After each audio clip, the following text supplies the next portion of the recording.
नमस्कार दोस्तों, हम आज आप लोगों को कारवा गीत सुनाने जा रहे हैं। तो चलिए कारवा गीत सुनिए और इसका आनंद लीजिए दोस्तों। और आप लोग वीडियो पर अंत तक बने रहेंगे तभी आप लोगों को पूरा आनंद मिलेगा। जब आप लोग पूरा गाना सुनेंगे तभी आप लोगों को पूरा आनंद मिलेगा। चलिए गीत सुनिए और इसका आनंद लीजिए।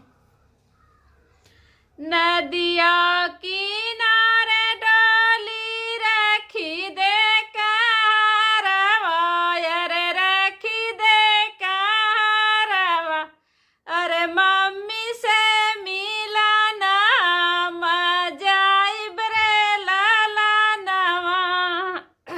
नदिया किनारे डोली रखी दे कारवा, अरे रखी दे कारवा, अरे मम्मी से मिलना मजाई बरे लाला नवा, अरे मम्मी से मिलना मजाई बरे लाला नवा। रोवती होइया मम्मी भी जाता होइया चरा, भी जाता होइया चरा, अरे पापा का दिलवा कठोर रे लाला नवा, अरे पापा का दिलवा कठोर रे लाला नवा।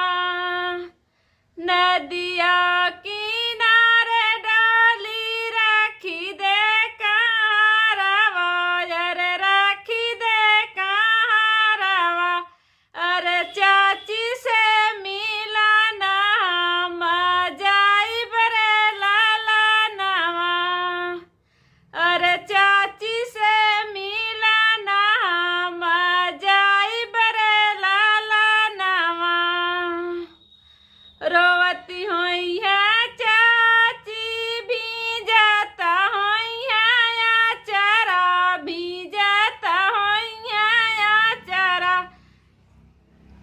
अरे चाचा का दिलवा कठोर रे लाला नवा, अरे चाचा का दिलवा कठोर रे लाला नवा। नदिया किनारे डोली रखी दे कारवा, अरे रखी दे कारवा, अरे भाभी से मिलना मजाई बरे लाला नवा, अरे भाभी से मिलना मजाई बरे लाला नवा।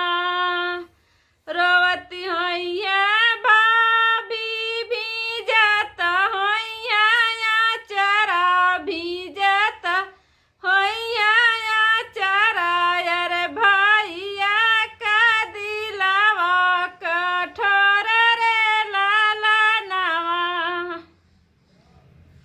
अरे भैया का दिलवा कठोर रे लाला नवा।